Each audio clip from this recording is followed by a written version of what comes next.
नारायण राणे मराठा आरक्षणाचा प्रश्न नारायण राणेंनी आधी आत्ता दावा जो करताय ते म्हणजे मराठा आणि कुणबी वेगळे आहेत। मात्र नारायण राणेंच्या अध्यक्षतेखाली जी समिती होती त्याचे नारायण राणे जे अध्यक्ष होते तेव्हा त्यांनी त्यांच्या अहवालात असं म्हटलंय की मराठा आणि कुणबी एकच आहे। मग नारायण राणेंचे दोन वेगवेगळे दावे आहेत, सरकार पक्षातलेच ते आहेत, मग अशा पद्धतीचे दावे होत असतील तर काय? आता प्रश्न निकाली निघाला मराठा आरक्षणचा। आता माननीय जरांगे पाटील साहेबांनी ज्या काय मागण्या शासनाकडे केल्या होत्या त्या बाबतीतला सुधारित GR सरकारनं राजपत्र सरकारनं काढलं। जो काय अहवाल शिंदे समितीचा यायचा आहे तो प्राप्त करून फेब्रुवारी महिन्यात होणाऱ्या अधिवेशनात त्याच्यावर निर्णय घ्यायचं ठरलं। पूर्वीचं राणेसाहेबांचं मत आणि आत्ताचं राणेसाहेबांचं मत समजा याच्यामध्ये काही तफावत असेल तर सरकारचे प्रमुख हे तिघंजण आहेत, शिंदेसाहेब, फडणवीस साहेब आणि दादा, तिघंजणं राणेसाहेबांशी चर्चा करतील। पण सरकारमध्ये कुठेही विसंगती नाही।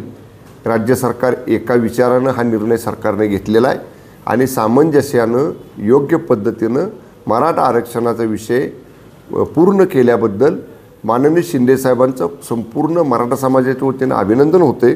स्वतः जरांगे पाटील साहेबांनी सांगितलं की शिंदेसाहेब मुख्यमंत्री होते म्हणूनच हे शक्य झालं। त्यामुळं आता मराठा समाज समाधानी आहे आणि सुद्धा काही प्रश्न असतील तर ते सुद्धा माननीय शिंदेसाहेब सगळ्याच समाजाचे, केवळ मराठा समाजाचेच नाहीत, इतर समाजांची सुद्धा शिंदेसाहेबांच्यासारखा माननीय शिंदेसाहेबांच्यासारखा सकारात्मक नेता राज्याचं नेतृत्व करत असताना कुठल्याही समाजावर अन्याय होणार नाही। जे अनेक वर्ष रखडलं होतं तो विषय जर शिंदेसाहेबांच्या नेतृत्वाखालचं सरकार योग्य पद्धतीनं सोडवत असेल तर इतर बाबतीत सुद्धा माननीय शिंदेसाहेब असेच योग्य निर्णय घेतील। टी राजा किंवा नितेश राणे असतील यांच्यावर गुन्हे दाखल होऊनही अजूनही कारवाई होत नाही असं आरोप गृह मंत्रालयावर केला। सातारा जिल्ह्यात वरच्या लेवलचे प्रश्न धोम धरणातलं पाणी नाही, मला ते माहीत नाही कुठं गुन्हा दाखल झाला आहे, कुठं झाला तपासू ना आपण।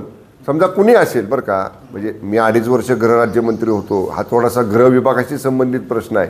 आपण काय करतो किंवा ते video clip audio clip check करतो, कुठं केलं वक्तव्य, तिथल्या काही लोकांचे स्टेटमेंट घेतो आणि जर थोडं त्याच्यात तथ्य आढळलं तर मग आपण पुढची काय म्हणतो त्याला पुढची कारवाई करतो, गुन्हा नोंद करणे किंवा काय करणे।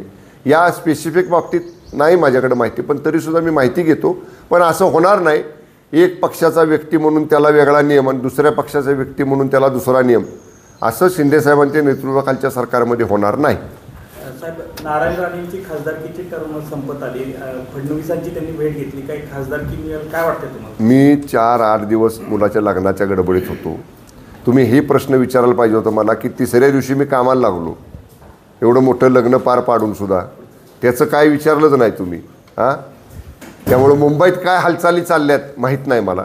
मी चाललेलो आहे मुंबईला, सोमवारी मुंबईला गेलो की मग नक्की फडणवीस साहेब, कोणाची भेट घेतली? फडणवीस साहेबांची ना, कारण दादा परवाच लग्नाला येऊन गेले राणे दादा।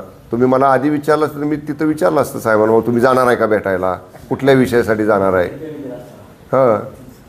मी मुंबईला गेल्यावर दादा CM DCM साहेबांची भेट घेतो आणि सांगतो तुम्हाला। लग्न सोहळ्यात सर्व आता जे नेते मंडळी होते बऱ्यापैकी पाहायला मिळाले।